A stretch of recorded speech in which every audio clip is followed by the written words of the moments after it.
Si Senator Amy Marcos, alam niyo naman, medyo unconventional magbigay ng opinion si Senator Amy Marcos. Ano yung ginawa? O, itong ginawa. O, sige. Panoorin natin sabay-sabay. Mapagmahal na araw sa inyong lahat mula Si Bonggang Pinay 17 kasi. Sino ba si Bonggang Pinay? Hindi natin alam ba't ginawa ng Senator Amy ito. Pero this is an interesting way to communicate yung kanyang political stand. Obviously, alam naman natin ang pinapatungkulan nito. Ito kasi, mukhang pinapalakas na po ng ating bansa ang pakikipag-partner natin sa mga ibang kapitbahay natin sa region. Over the weekend, nagkakaroon ng security cooperation ng Pinas tsaka ang China. Japan. Pinas at Japan magkakaroon ng security cooperation. President Ferdinand Bongbong Marcos Jr. and Japanese Prime Minister Fumio Kishida are eyeing a trilateral security cooperation with the United States as they agreed to strengthen military and defense ties between their nation. Ito na, actually, pag-usapan na nga rin dito yung VFA with Japan. This comes as the Philippines and Japan confront China's growing assertiveness in the region, particularly in the South China Sea, where Beijing claims about 80% of the strategic water based on what it calls historic rights. May UNCLOS. Historic rights nga natin, hindi nirespeto ng UNCLOS eh. Bas kailangan nyo sa kanila irespeto din. In a joint statement issued by the Embassy of Japan, Marcos and Kishida agreed to materialize the security and defense cooperation through bilateral consultations, including the Foreign and Defense Ministerial Meeting 2+2. They welcomed the signing of the terms of reference concerning the humanitarian assistance and disaster relief of the Japan Self-Defense Forces in the Philippines, and agreed to continue to consider ways including additional frameworks to enhance and facilitate joint exercises and others between the two countries. Ito na nga, matindi-tindi na tong ginagawa ni Presidente. Merong saying na ang sabi, I would rather have a warrior tend my garden than have a gardener fight my war. Yun. Bigot, lalim, deep. Diba? I would rather have a warrior tend to my garden than a gardener fight my war. Kung kailangan mong dumepensa, take note kasi we cannot be the aggressor. We're such a small country. We have a small military. Pero pag kailangan mong dumepensa, dapat handa ka. May kapasidad ka kahit papano.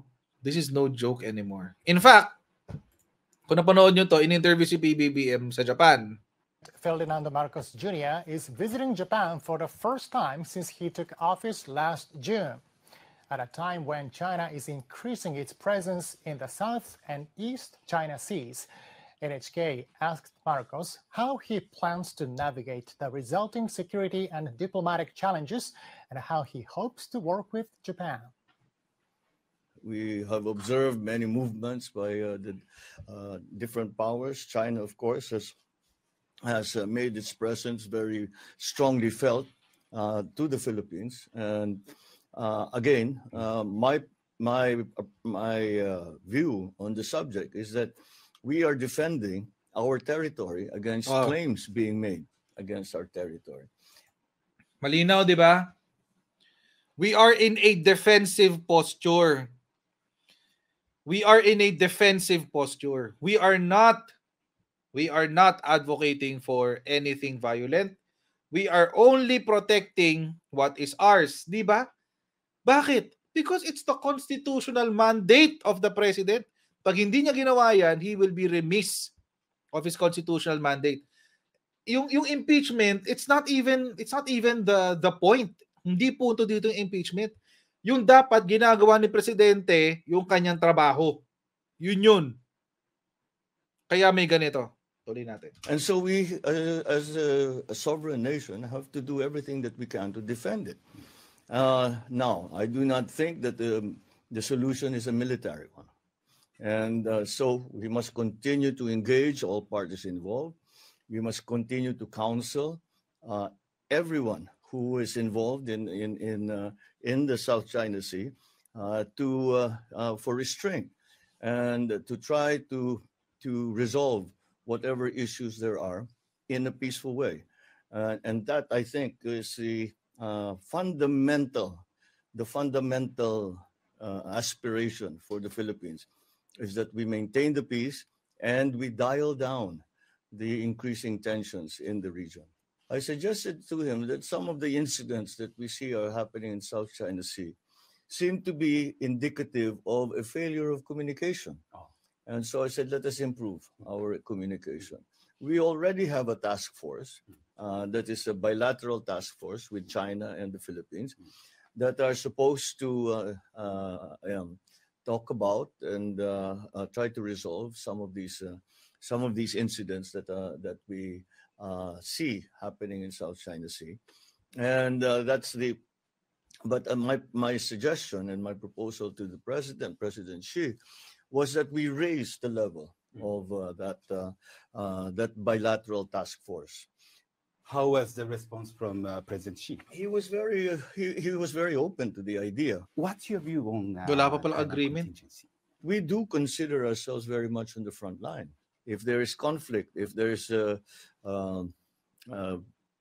any kind of incident in the Taiwan Straits, then it will affect the Philippines immediately. If there is conflict and an outright force being used, or there's actual fighting going on, it seems impossible to me that the Philippines will not be involved in one way or another.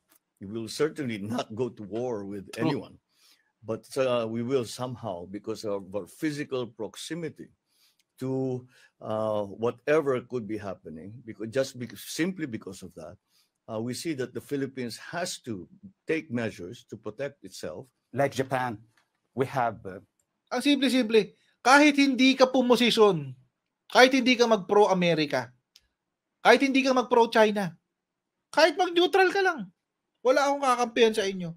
Independent foreign policy. Friends to everyone, enemy to none. Oh, ideal world, wala problema. Go ahead. Okay lang yun. Pero nga naman, by mere proximity, ang lapit-lapit natin sa Taiwan, mga kotsero, binabangka lang yan. Malapit tayo. Regardless, kahit sabihin natin na hindi natin pwedeng i-provoke si China kasi mas malaki siya, hindi natin siya pwedeng i-provoke. Kapag nilusob nila ang Taiwan, aakto ang Amerika, aakto ang Japan, aakto ang Australia. Lahat yun didikit sa paligid natin. Damay talaga tayo dyan. Kahit anong gawin nyo. Oh my God. Imagine nyo na lang.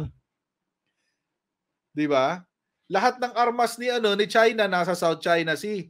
Tapos lahat ng militar ni US, ni Japan at saka ni Australia nasa kabilang side sa may Benham Rise, Pacific Ocean.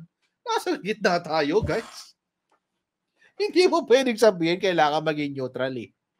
Hindi talaga eh. Hindi eh. It's illogical, guys. It's illogical.